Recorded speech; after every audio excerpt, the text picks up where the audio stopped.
So today guys, mag-unbox tayo ng Tecno 5 Pro 5G na POBA. So ito yung kanyang box, pyramid box na din siya.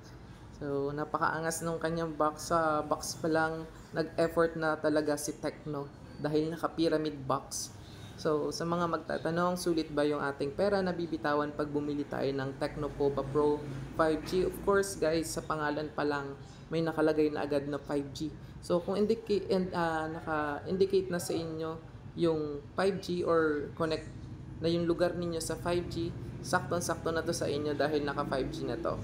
So, ino-open na natin dyan yung ating bagong-bagong cellphone. Binili ni client to via cash. So, yan yung kanyang design. Silver design, napakaangas ng design. Napakaganda ng screen size. Napakaganda dito guys maglaro. Kung mahilig kayo mag-online games, saktong-sakto to sa inyo. So, dyan ino-open na natin. Then, basa mo natin kay OIC.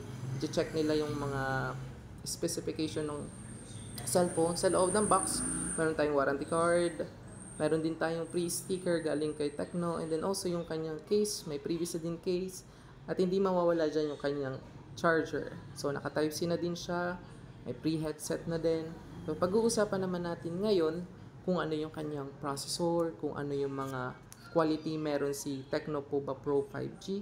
Of course, hindi dyan mawawala yung ating 5,000 mAh battery. At ang kagandahan dito, naka 67 watts ultra charge, napakabilis mag-charge since ito'y naka 68 watts na.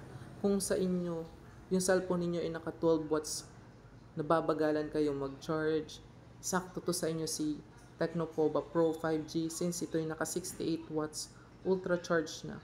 So yan yung kanyang box. Bali dalawang box. Pagkatagal natin itong red, mai-encounter natin yung white.